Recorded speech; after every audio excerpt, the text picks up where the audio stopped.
Lab setup দেওয়ার আগে lab আসলে কেন আমাদের দরকার, কি কি সফটওয়্যার এখানে আমরা ইনস্টল করব, কেন করব, সেই জিনিসগুলো আমরা একটু দেখি। ল্যাব এমন একটা এনভায়রনমেন্ট, যে এনভায়রনমেন্টে আমরা আমাদের সমস্ত এক্সপেরিমেন্ট বা হ্যাকিং প্র্যাকটিস গুলো সেখানে করতে পারি। হ্যাকিং প্র্যাকটিস করার জন্য আমরা বিভিন্ন মেশিন এখানে ইনস্টল দিব। যেমন একটা মেশিন আমরা ইউজ করব অ্যাটাকার মেশিন হিসেবে, অর্থাৎ যে মেশিন থেকে আমরা অ্যাটাক চালাবো, যে মেশিনটাকে আমরা হ্যাকার মেশিন হিসেবে ইউজ করব, সেরকম একটা মেশিন থাকা লাগবে। তারপর অ্যাটাকার মেশিন যে মেশিনে অ্যাটাক করবে, অর্থাৎ ভিকটিমের মেশিন হিসেবে একটা মেশিনকে আমরা সেট আপ দিব। সেটাকে আমরা সবসময় ভিকটিমের মেশিন হিসেবে ইউজ করব। তারপর আমাদের নেটওয়ার্ক থাকা লাগবে, বা আমরা যখন কোনো ওয়েবসাইটে ভালনারেবিলিটি অ্যাসেস করব, সেখানে পেনিট্রেশন টেস্ট করব, এক্সপ্লয়েট করব, সেজন্য আমাদের ওয়েবসাইটের এনভায়রনমেন্টও থাকতে হবে। তো সুতরাং আমাদের কমপ্লিট একটা এনভায়রনমেন্ট থাকতে হবে, যেখানে আমরা এই জাতীয় কাজগুলো করতে পারবো। কারণ আমরা যদি লাইভ কোনো ওয়েবসাইটে বা নেটওয়ার্কে কাজ করি, সেটার পারমিশন আমাদের নেই। আমরা যেহেতু এথিক্যাল হ্যাকিং শিখছি, সুতরাং কোনো ওয়েবসাইটের বা কোনো নেটওয়ার্কে যদি পারমিশন না থাকা সত্ত্বেও আমি সেখানে কোনো কাজ করতে চাই, তাহলে সেটা আমাদের জন্য আনএথিক্যাল হবে। এই জন্য বেস্ট প্র্যাকটিস হচ্ছে নিজেদের এনভায়রনমেন্টে একটা ল্যাব সেট আপ দেওয়া। সেই ল্যাবে আমাদের যা যা দরকার হবে সেগুলো আমরা নিজেরা সেট আপ দিয়ে তারপর প্র্যাকটিস করব। তো এই সেট আপের জন্য আমরা যেটা ইউজ করব সেটা হচ্ছে ভার্চুয়াল মেশিন। ভার্চুয়াল মেশিন হচ্ছে আহ, আমরা বলতে পারি যে এটা কম্পিউটার ইনসাইড কম্পিউটার। অর্থাৎ আমার একটা ফিজিক্যাল মেশিন আছে, সেই ফিজিক্যাল মেশিনের উপরে আমি ভার্চুয়াল মেশিন ইনস্টল দিব, এবং ভার্চুয়াল মেশিন ইনস্টল দেওয়ার পর তার উপরে আমি বিভিন্ন মেশিন ইনস্টল দিব। যেমন উইন্ডোজ দিতে পারি, ওএস এক্স দিতে পারি, বা লিনাক্স দিতে পারি। যেটা ইচ্ছা আমি এখানে দিতে পারি, এবং যতগুলো ইচ্ছা দিতে পারি। এটা সুবিধা হচ্ছে যে আমার হোস্ট সিস্টেমকে সে কোনো ইন্টারাপ্ট করবে না, হোস্ট সিস্টেম এজ ইউজুয়াল থাকবে। কিন্তু আমি অন্যান্য মেশিন, ফিজিক্যাল মেশিন ইউজ করার মতো ফ্লেভার এখানে পাবো। যেমন আমরা এখানে, এটা হচ্ছে আমার ভার্চুয়াল মেশিন, এটা ওরাকলের ভার্চুয়াল বক্স। তো এখানে আমরা দেখতে পাচ্ছি দুটো মেশিন আমার সেটআপ দেওয়া আছে, একটা কালি লিনাক্স, একটা মেটাএক্সপ্লয়েটেবল।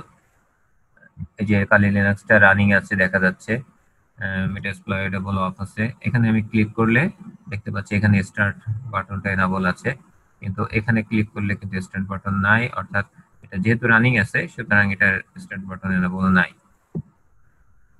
এখান থেকে আরো নতুন মেশিন আমি, এই যে নিউ মেশিন অ্যাড করতে পারি, বা এক্সিস্টিং মেশিন আমি রিমুভ করে দিতে পারি। যেমন এখান থেকে এই যে রিমুভ মেশিনে যে রিমুভ করে দিতে পারি। তো এটা হচ্ছে ভার্চুয়াল বক্স। এটা কিভাবে আমরা ইনস্টল করব সেটা আমরা পরে দেখব। আমি জাস্ট এখানে একটা ওভারভিউ দিচ্ছি। এখানে আমরা আমাদের প্রয়োজনীয় সফটওয়্যারগুলো ইনস্টল করে তারপর প্র্যাকটিস করব।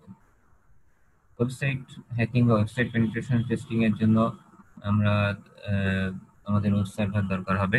আমরা আলাদা করে ওয়েব সার্ভার যদি ইনস্টল নাও দিই, তাহলে মেটাএক্সপ্লয়েটেবল মেশিনের মধ্যে অলরেডি সার্ভার দেওয়া আছে, এখানে বেশ কয়েকটা ওয়েবসাইট সেটআপ দেওয়া আছে, আমরা সেখানে প্র্যাকটিস করতে পারবো।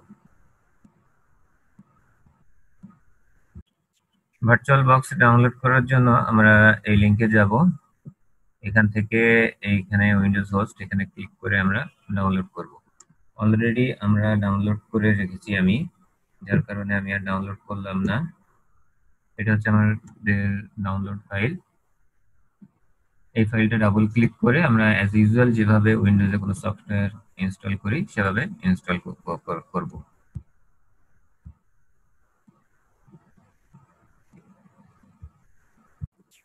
ভার্চুয়াল বক্স সেটআপ দেওয়ার পর আমরা আরেকটা জিনিস ইনস্টল করব, সেটা হচ্ছে এক্সটেনশন প্যাক। ভার্চুয়াল বক্সের এক্সটেনশন প্যাক, এটাও আমরা ডাউনলোড করব, এখান থেকে ডাউনলোড করতে পারি। আর যাদের কাছে ভার্চুয়াল বক্সের ভার্সন, এটা হচ্ছে লেটেস্ট ভার্সন, এর থেকে পুরান ভার্সন আছে যাদের, ওল্ডার ভার্সন আছে যাদের, তারা এই ওল্ডার বিল্ডস এখান থেকে পুরোনো ভার্সন গুলো ডাউনলোড করে নিতে পারবে। এই যে এখানে পুরোনো ভার্সনগুলো দেওয়া আছে, এক্সটেনশন প্যাকও দেওয়া আছে এর ভিতরে। এখান থেকে আপনারা ডাউনলোড করে নিতে পারবেন। আমি অলরেডি এক্সটেনশন প্যাক ডাউনলোড করেছি, আমার এক্সটেনশন প্যাক আছে,